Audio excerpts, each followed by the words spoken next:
أعوذ بالله من الشيطان الرجيم.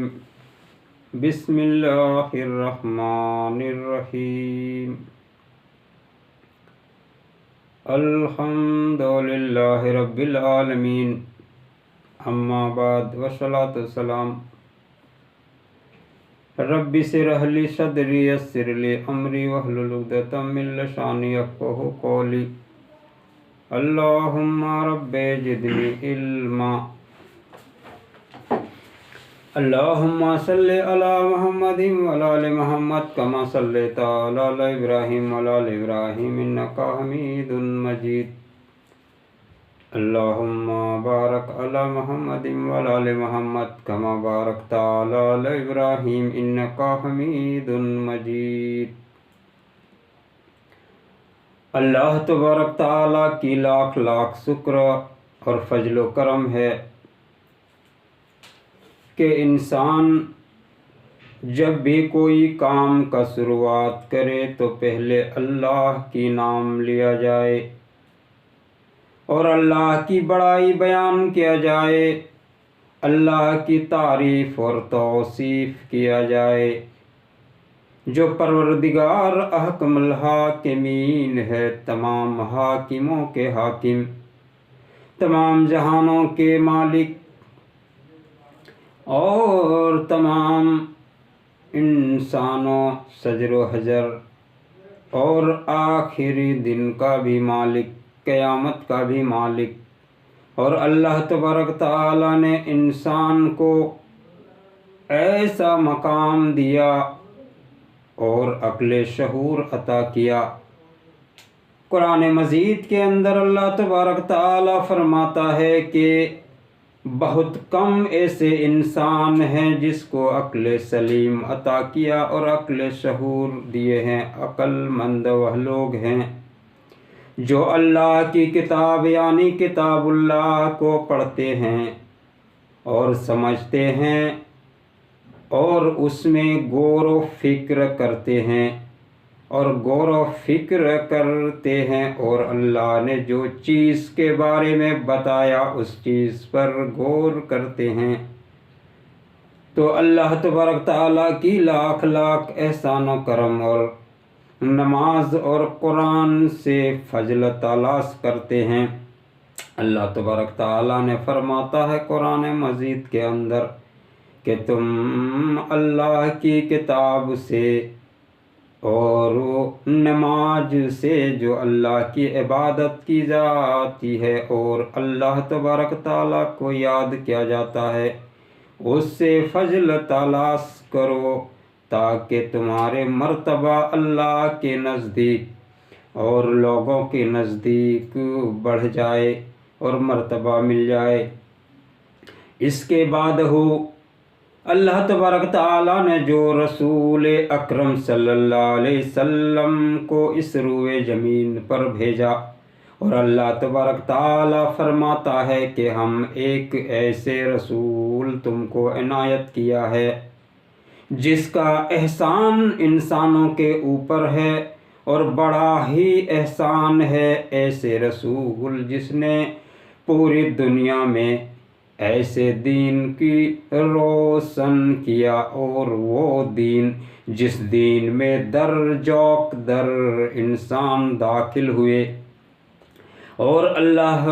تبارک تعالیٰ نے جو دین دیا ہے ان الدین عند اللہ الاسلام، یعنی ایک ہی دین ہے اور وہ دین یعنی اسلام کے ماننے والے، اور اسلام ایسا دین ہے روشن کی طرح یعنی کامیابی کا دین ہے اور اسے جان کر کے ماننا چاہیے اور ماننے کے بعد اس کو بڑا کامیابی کی راہ ہے، یعنی اس دنیا فانی سے چلے جانے کے بعد اس کے جگہ آرام ہی آرام ہے. اور وہ ایسی جگہ ہے جس کا مثال بتاتا ہے کہ کسی انسان نے دیکھا نہ کسی جن نے دیکھا، اور ایسا جگہ ہے جس کا تصور نہیں، لیکن بن دیکھے جو ایمان لاتے ہیں اس کا مرتبہ ہی بڑا عجب ہے. یعنی اللہ پر بھروسہ کرتے ہیں اور اس دین کو مان کر کے چلتے ہیں، لیکن ایک ہی دین جو اللہ تبارک تعالیٰ نے اتارا، رسول اکرم صلی اللہ علیہ وسلم کو دیا، اور رسول صلی اللہ علیہ وسلم کی سنت پر قائم ہوتے ہیں، دائم ہوتے ہیں۔ سنت کو یعنی دانتوں سے جیسے پکڑا جاتا ہے اسے پکڑتے ہیں اور اس کو سمجھتے ہیں، اور سنت کو جو ایجاد کرتے ہیں یعنی اس پر خود سے چلنا اور جاننا اور بتانا اور دوسرے لوگوں کو دعوت دینا، دعوت دین یعنی دین کی دعوت دینا، یعنی اللہ کے سامنے سرو سجود ہو جائے اور اللہ تبارک تعالیٰ سے ہی مانگو، یعنی اللہ تبارک تعالیٰ کلام مجید کے اندر فرماتا ہے کہ تمہارے رب نے فرماتا ہے کہ دعا مانگو، ہم تمہارے دعا کو قبول کروں گا۔ پارہ 24 آیت نمبر 59 میں، اس آیت میں یہ ذکر ہے، اللہ تبارک تعالیٰ کہہ رہا ہے تمہارے دعا کو ہم قبول کروں گا، تم دعا مانگا کرو۔ دعا سے انسان کی قسمت بدلتے ہیں اور دعا سے راہ راستہ پر چلنے میں آسانی ہوتا ہے، اور دعائے خیر میں جب آمین سے آمین فرشتوں میں جب مل جاتے ہیں تو اللہ تبارک تعالیٰ قبول کرتا ہے۔ انسانوں سے بہت سے خطائیں ہوتے ہیں، بہت سے گناہ ہوتے ہیں، بہت سے لرزشیں ہوتے ہیں، بہت سے بھٹک جاتے ہیں، نفس کی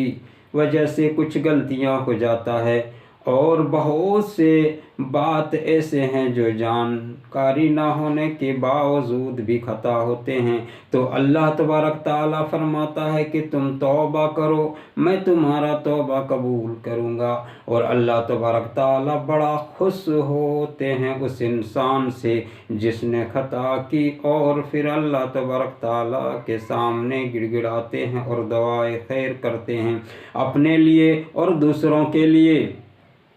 تو اللہ کے رسول صلی اللہ علیہ وسلم کی حدیث مبارک ہے کہ مسلمان تو وہی ہے جو چیز اپنے کے لیے پسند کرے اسی طرح کی چیز دوسروں کے لیے بھی پسند کرے، یعنی وہ مسلمان ہیں اور مسلمان ہی ایسا ہونا بھی چاہیے۔ یعنی اگر آپ جنت میں جانا چاہتے ہیں، جنت کی طلبگار ہیں، جنت الفردوس اگر مانگتے ہیں تو دوسروں کے لیے بھی یہ ہونا چاہیے کہ اللہ اور جو انسان ہیں بھٹکے ہوئے اس کو بھی راہ راستہ پر آئیں اور اس کا بھی خیر و برکت ملیں، وہ بھی عافیت سے رہیں، ہر ایک بیماری سے دور رہیں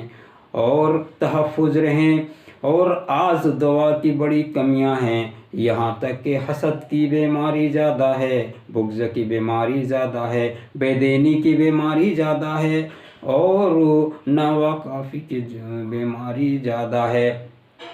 اور بہت سے ایسے ماحولیات میں کمیاں ہیں جو لوگ بتاتے ہیں کہ ماحول بہت خراب ہو چکا ہے اور بہت خراب ہونے جا رہا ہے، لیکن ماحول خراب کرنے والے ایسے انسان ہیں کون جس کی وجہ سے ماحول خراب ہو رہے ہیں؟ ماحول خراب ہونے کی وجہ یہ ہے کہ جس کو اللہ تبارک تعالیٰ نے علم دیا وہ خاموش ہیں، جس کو جانکاری ملا وہ خاموش ہیں، جس سے ماحول سدھر سکتی ہے وہ خاموش ہیں، جس کے پاس ایسا چیز دیا جو وہ خرچ کر سکتے ہیں یعنی تعلیم، کسی کے پاس وقت دیا، کسی کے پاس صحت دیا اور کسی کے دولت دیا، تو اللہ تبارک تعالیٰ کے پسندیدہ دین میں پسندیدہ چیز کو خرچہ کرنے کا حکم ہے، یعنی عمدہ چیز، اور جتنا زیادہ سے زیادہ ہو اس میں خرچ کرنا ہوگا، کم نہیں، یعنی اللہ سے جتنا سب سے زیادہ محبت کرنے کا حکم ہے تو خرچ بھی آپ کو زیادہ کرنا ہوگا، تب آپ اللہ سے زیادہ محبت کرنے والے ہوں گے، عبادت بھی زیادہ کرنا ہوں گے اور اللہ کا نام بھی زیادہ لینا ہوگا، اور اللہ کی کتاب ہے اس کو زیادہ ہی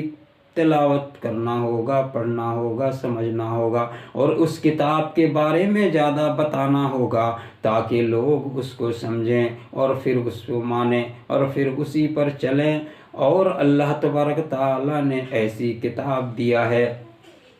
جو کتاب کے اندر فرما رہا ہے کہ ایک ہی دین دیا ہوں، تو کچھ لوگوں نے دین کو الگ الگ کر دیا، بدل دیا۔ وہ کون لوگ نے دین بدلا ہے؟ اس لیے انسان کو چاہیے کہ اپنے غور و فکر سے ہر انسان تعلیم لے، اور تعلیم کے ساتھ جو ہے آپ اسے ادا کریں، اور تعلیم کے دائرے میں رہیں، اور تعلیم کے ساتھ ہر ایک بات کریں۔ جو بات معلوم نہ ہو اس بات کو کبھی زبان سے نہ نکالیں، اور اگر خطا ہو جائے تو معافی کی طلبگار بنیں۔ اور اللہ تبارک تعالیٰ عظیم الشان، اور اللہ ہی ایک ایسا مالک کل ہے پورے جہان کا، جو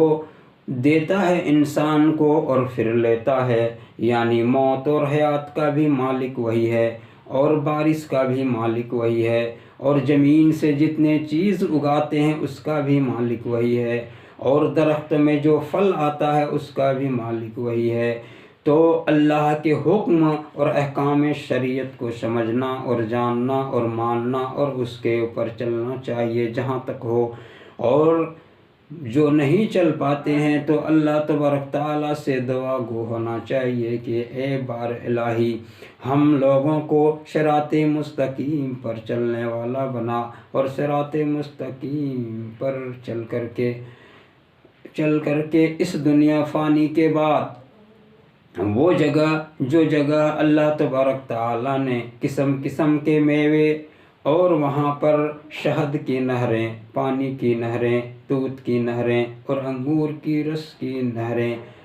دیا ہوا ہے، اور چھوٹے چھوٹے بچے خدمت کے لیے، اور جہنم کے عذاب سے بچنے کا حکم ہے۔ تو کیسے بچیں گے؟ قُوْ أَنفُسَكُمْ وَأَهْلِيكُمْ نَارًا، پہلے اپنے آپ کو جب بچ جائیں گے تو دوسروں کو بچا سکتے ہیں۔ آج تو ماحول میں ایسے شخصیت نہیں ملتے، ایسے انسان نہیں ملتے، ایسے پرہیزگار نہیں ملتے، ایسے متقی نہیں ملتے، ایسے لوگ نہیں ملتے جو خود بخود اپنے آپ بچنے کی کوشش کریں اور بچیں، اور وہ جب خود بخود بچ جائیں تو دوسروں کو بچنے کی کام کریں۔ وہ کام ہے خدمت دین، اور دین کی دعوت،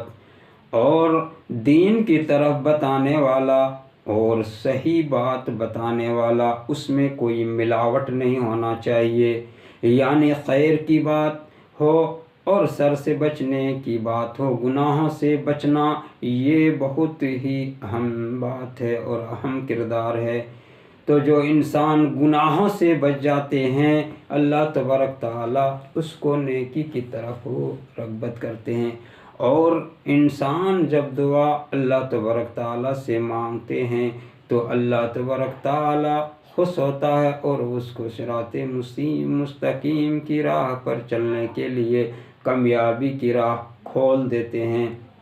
یعنی آپ کو سمجھنے کے لیے، آگے بڑھنے کے لیے، اور آپ زیادہ سے زیادہ اللہ کی عبادت میں وقت دیں، اور فحش اور فضول باتوں میں خاموشی اختیار کریں، اور ایسی جگہ نہ بیٹھیں جہاں پر لوگوں کی شکوہ ہو، غیبت ہو، چغلی ہو، اور دوسروں کی بات بولا جاتے ہیں، تو ایسی جگہ پر بچنے کی کوشش کریں۔ آخر میں دعا ہے، وآخر دعوانا الحمدللہ رب العالمین۔